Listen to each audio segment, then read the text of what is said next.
મિત્રો, વોશિંગ્ટનથી લઈને middle East સુધી અત્યારે એક એવો ખેલ શરૂ થઈ ગયો છે જેણે આખી દુનિયાના લશ્કરી અને રાજકીય સમીકરણો બદલી નાખ્યા છે. એક તરફ સોશિયલ મીડિયા પર અચાનક એવી તસવીરો સામે આવી રહી છે જે આખી દુનિયાને ચોંકાવી દીધા છે, તો બીજી તરફ બંધ બારણે એવા નિર્ણયો લેવાઈ રહ્યા છે જેણે વિશ્વના મોટા મોટા દેશોના નેતાઓની ઊંઘ ઉડાડી દીધી છે. આ કોઈ સામાન્ય ઘટના નથી, પરંતુ સત્તા બચાવવા અને ચૂંટણી જીતવા માટે ફેંકવામાં આવેલા મોટા પાસાઓ છે. સમગ્ર જે ઘટના સામે આવી રહી છે તે ખૂબ જ ચોંકાવનારી છે અને મહત્વપૂર્ણ માહિતી જે આ વિડીયોના માધ્યમથી તમને પહોંચાડવા જઈ રહ્યા છે તે પણ જાણવી ખૂબ જ જરૂરી છે. મિત્રો, નોર્થ કોરિયાના કિંગ જોન ડોનાલ્ડ ટ્રમ્પની તસવીર અત્યારે સોશિયલ મીડિયા પર ખૂબ જ વાયરલ થઈ રહી છે. અને શા માટે વાયરલ કરવામાં આવી છે ડોનાલ્ડ ટ્રમ્પે આ તસવીરને, તેનું સૌથી મોટું રાજકારણ આજે ડોનાલ્ડ ટ્રમ્પ રમી રહ્યા છે તેના વિશે વાત કરીશું અને તેનો ખુલાસો પણ કરવા જઈ રહ્યા. આ સાથે જ બ્રાઝિલના રાષ્ટ્રપતિની જે ચૂંટણી આવી રહી છે તેમાં પણ ડોનાલ્ડ ટ્રમ્પ સૌથી મોટી દખલગીરી કરી રહ્યા છે. અને ત્યારબાદ ઈરાનને લઈને સૌથી મોટું નિવેદન ડોનાલ્ડ ટ્રમ્પે હાલમાં જ આપ્યું છે. ત્યારબાદ ડોનાલ્ડ ટ્રમ્પના જે મેન મથક કહેવામાં આવે છે વ્હાઇટ હાઉસે સ્પષ્ટતા કરવી પડે, શા માટે માફી માંગવી પડી અને નિવેદન શા માટે બદલવું પડ્યું તેના વિશે પણ વાત કરીશું. તે પહેલા ચેનલને સબસ્ક્રાઇબ કરી લેજો, કારણ કે આ ચેનલ પર તમને આંતરરાષ્ટ્રીય ઘટના પર સચોટ અને સાચી માહિતી પ્રોવાઈડ કરવામાં આવે છે. અને વિડીયોને અંત સુધી જોજો, કારણ કે ખૂબ જ રસપ્રદ માહિતી આવશે અને તમને આ વિડીયોના માધ્યમથી સાચી અને સચોટ માહિતી ખૂબ જ સરળતાથી મળી રહેશે. વાત શરૂ થાય છે અમેરિકી રાષ્ટ્રપતિ ડોનાલ્ડ ટ્રમ્પની એક રહસ્યમય સોશિયલ મીડિયા પોસ્ટથી. ટ્રમ્પે અચાનક નોર્થ કોરિયાના તાનાશાહ ગણાતા કિંગ જોન ઉન સાથેની પોતાની જૂની તસવીર શેર કરીને આખી દુનિયામાં સનસનાટી મચાવી દીધી.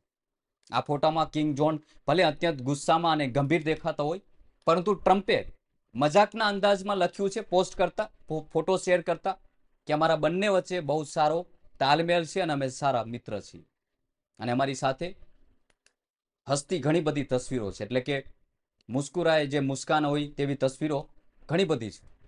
હવે સવાલ એ થાય છે કે અત્યારે જ્યારે આખી દુનિયામાં તણાવનો માહોલ છે ત્યારે અચાનક કિંગ જોન ઉનની તસવીર શા માટે લાવીને ટ્રમ્પ શું સાબિત કરવા માંગે છે, તેવા અનેક સવાલો પણ ઉઠી રહ્યા છે. રાજકીય એક્સપર્ટનું માનવું છે કે આ માત્ર એક સોશિયલ મીડિયા પોસ્ટ નથી મિત્રો, પરંતુ પોતાના વિરોધીઓનું ધ્યાન મૂળ ગંભીર મુદ્દાઓ પરથી ભટકાવવા માટે ફેંકવામાં આવેલો એક મોટો દાવ છે.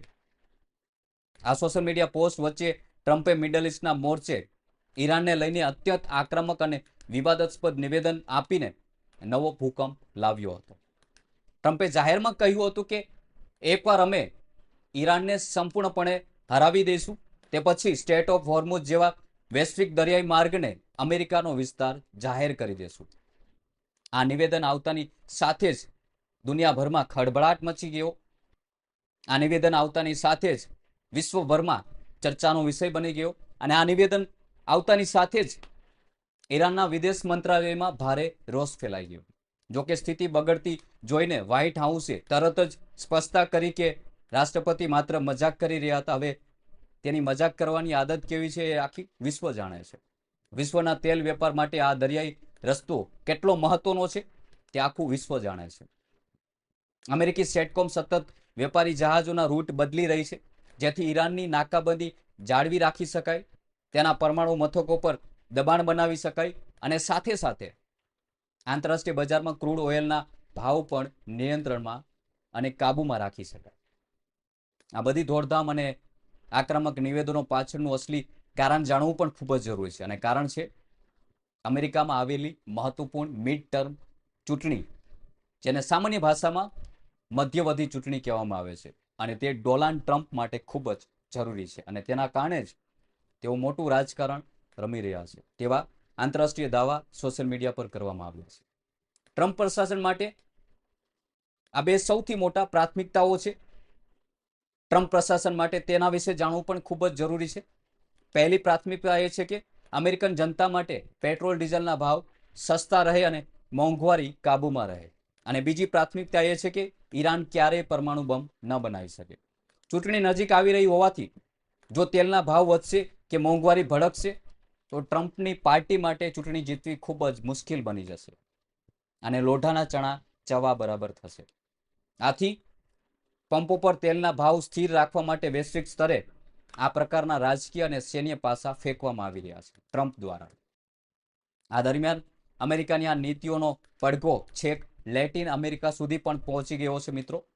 બ્રાઝિલના રાષ્ટ્રપતિ લુલા ડી સિલ્વા ભારે ગભરાટમાં છે અને ખૂબ જ ગુસ્સામાં છે.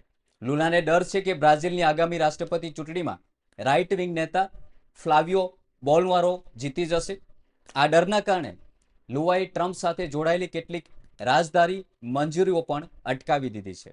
બીજી તરફ ટ્રમ્પ તરફથી સ્પષ્ટ સંકેત આપવામાં આવી રહ્યો છે કે તેઓ લેટિન અમેરિકન દેશોમાં સમાજવાદી વિચારધારાને પગપેસારો કરવા દેવાના મૂડમાં બિલકુલ નથી. આંતરરાષ્ટ્રીય મોરચે આટલી મોટી ખેંચતાણ ચાલી રહી છે ત્યારે બીજી તરફ અમેરિકાના અંદર જ પોતાના રાજકીય વિરોધીઓને પછાડવા માટે ટ્રમ્પે એક અનોખો અને ચતુરાઈભર્યો કાયદાકીય દાવ રમી લીધો છે. તેના વિશે પણ વાત કરવી ખૂબ જ જરૂરી છે મિત્રો, કારણ કે આ ટોપિક આંતરરાષ્ટ્રીય મીડિયામાં ખૂબ જ ચર્ચામાં છે. વ્હાઇટ હાઉસના ભવ્ય બોલરૂમના નિર્માણ સામે અદાલતો કે ન્યાયાધીશો કોઈ સ્ટે ન આપી શકે તે માટે ટ્રમ્પે આ સમગ્ર બાંધકામને સત્તાવાર રીતે લશ્કરી પ્રોજેક્ટ જાહેર કરી દીધો છે. ખુદ જોઈન્ટ ચીફ ઓફ સ્ટાફના ચેરમેન જનરલ કેને સત્તાવાર પુષ્ટિ કરી છે કે કમાન્ડર ઇન ચીફ તરીકે રાષ્ટ્રપતિની દેશ અને દુનિયાભરમાં સૈન્ય સંચાર વ્યવસ્થાને સુરક્ષા જાળવી રાખવા માટે આ અત્યાધુનિક સુવિધા એક મહત્વપૂર્ણ લશ્કરી જરૂરિયાત છે. આ તમામ ઘટનાઓ એક જે સામે બની રહી છે, જે આંતરરાષ્ટ્રીય સ્તર પર બની રહી છે, તે સાબિત કરે છે કે ડોનાલ્ડ ટ્રમ્પ એક તરફ સોશિયલ મીડિયા પર તસવીરો અને નિવેદનોથી લોકોને વ્યસ્ત રાખી રહ્યા છે અને બીજી તરફ ઈરાન પર દબાણ છે.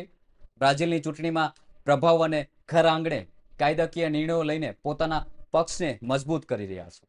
આ સમગ્ર ઘટનાક્રમ અને ટ્રમ્પની આ રણનીતિ અંગે તમારું શું માનવું છે કમેન્ટ બોક્સમાં જરૂર જણાવજો. જે લોકોએ અંત સુધી વિડીયો જોયો છે તેનો ખૂબ ખૂબ આભાર. જતા પહેલા ચેનલને સબસ્ક્રાઇબ કરી લેજો અને સાથે જ બેલ આઇકન પર ક્લિક કરી ઓલ નોટિફિકેશન ઓન જરૂર કરી દેજો, જેથી નવા વિડીયોની નોટિફિકેશન તમને મળતી રહે. અને સાથે જ આ સમગ્ર જે માહિતી છે તેને લઈને તમારી મંતવ્ય, તમારી રાય કમેન્ટના માધ્યમથી જરૂર જણાવજો. જય હિન્દ.